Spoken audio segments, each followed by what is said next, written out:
Halo teman-teman, pada video kali ini kami akan menjelaskan secara singkat sejarah dan kegunaan dari tanjak Melayu.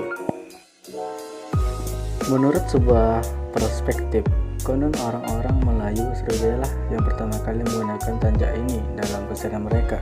Ketika pada tahun 750 Masehi, Sang Jaya Bangsa atau Sang Rama Damjaya Maharaja Sriwijaya yang berpusat di Palembang, Sumatera, menyerang kerajaan Langkasuka yang berpusat di Semenanjung Malaya, yang pada waktu itu berada di bawah kepemerintahan Raja Mahabangsa.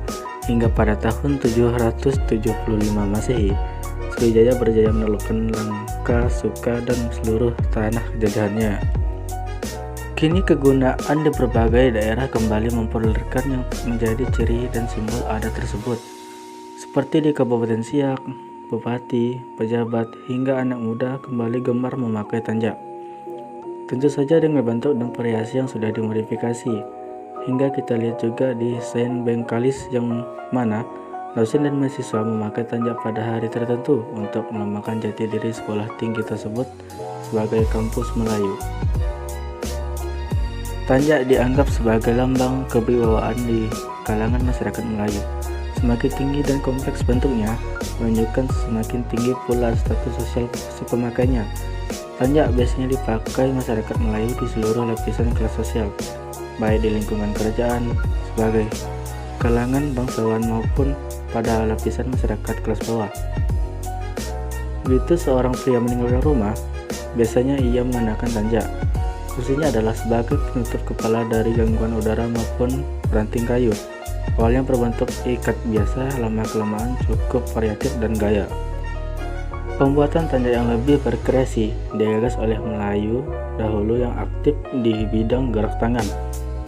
Kreasi yang muncul pada awalnya diberi nama tebing runtuh, belalai gajah, pial ayam, elang menyongsong angin, dan lain sebagainya. Penamaan ini juga menyesuaikan bentuk tanjak yang dibuat, sehingga sangat populer di dunia Melayu. Di kalangan masyarakat luas, selembar kain dilipat sedemikian rupa untuk menghiasi kepala tidak hanya disebut dengan tanjak, namun ada istilah dan nama-nama lain turut menyertai seperti tengkolok, dester untuk menyebut nama tanjak. Cara membuat tanjak, prosesnya dimulai dari menggunting kain songket menjadi bentuk segitiga. Lalu kain pelapis juga digunting sesuai dengan bentuk kain songket yang telah digunting. Setelah itu, kain pelapis yang diletakkan di atas kain songket disetrika. Langkah selanjutnya adalah kain yang telah disatukan mulai dilipat sesuai dengan lipatan tanjak. Langkah ini harus dilakukan dengan teliti agar tanjak yang dihasilkan dapat rapi.